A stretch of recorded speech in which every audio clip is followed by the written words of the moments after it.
ሃይሚ ፈትሻል። አንተ ፍራንክ እያረከኝ ነው ጌታ ማቤቴን አይደል? ፍራንክ እያረከኝ ነው።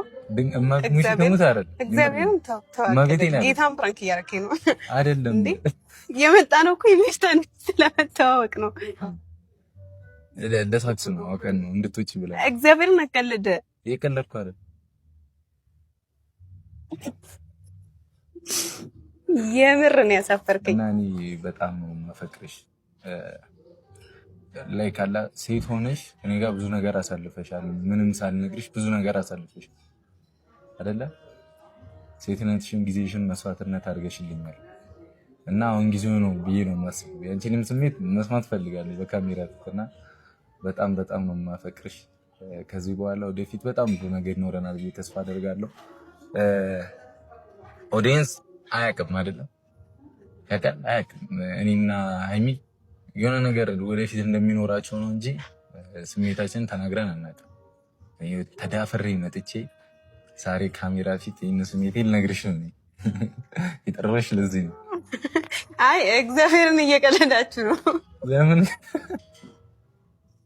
አፍሬሽም አፍሬሽም ማርያም ወደ ልታለቅሽ ነው? እሺ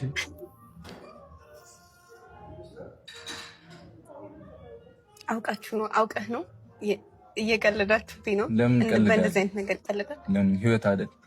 ህይወት ነው ግን አይደለም። ያመጣኸኝ የሚፍታን ሚስት ልታስተዋውቀኝ ነዋ። ልታስተዋውቀኝ እንደሆነ ነው የመጣሁት። አይ ተው ከዛ አሁን የኔ ስሜት እየነገርኩሽ እኮ ያንተን ስሜት እሺ አሁን ትቀበይኛለሽ? አትቀበይኝም? እኔ ምን እንደምልህ አላውቅም ብሩኬ። እግዚአብሔርን በጣም ደንግጫለሁ እና ደግሞ እየቀለድክብኝም ነው እየመሰለኝ ያለው። እውነት ለመናገር ሪል መሆን እስከማውቅ ድረስ እኔ እንጃ። እኔ አላውቅም። እኔ እየቀለድኩ አይደለም። ካሜራ ይዤ እንዴት ቀልዳለሁ? አረ አቅርባ አሳያትም። ባንቋታ ደንግጣለች። እመቤቴ እኔ ከምሬን ነው የምወደሽ።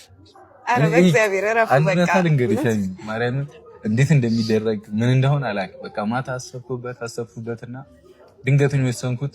አሁን ቤት ፕሮግራሙን ለማዘጋጀት ለምንም ምንም አልመሰቻለ። በቃ ያለኝ አማራጭ ይሄ ነው ብዬ ይዤሽ ወጣሁ። ይሄን ነው መጣው። በቃ ምን ያፈትሻል? እንጂ ታፈቅኛል ብሩኬ።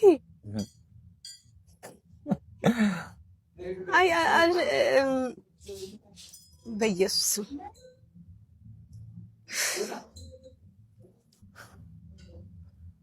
የምርህን ነው የምታወራው? እኔ ምሬን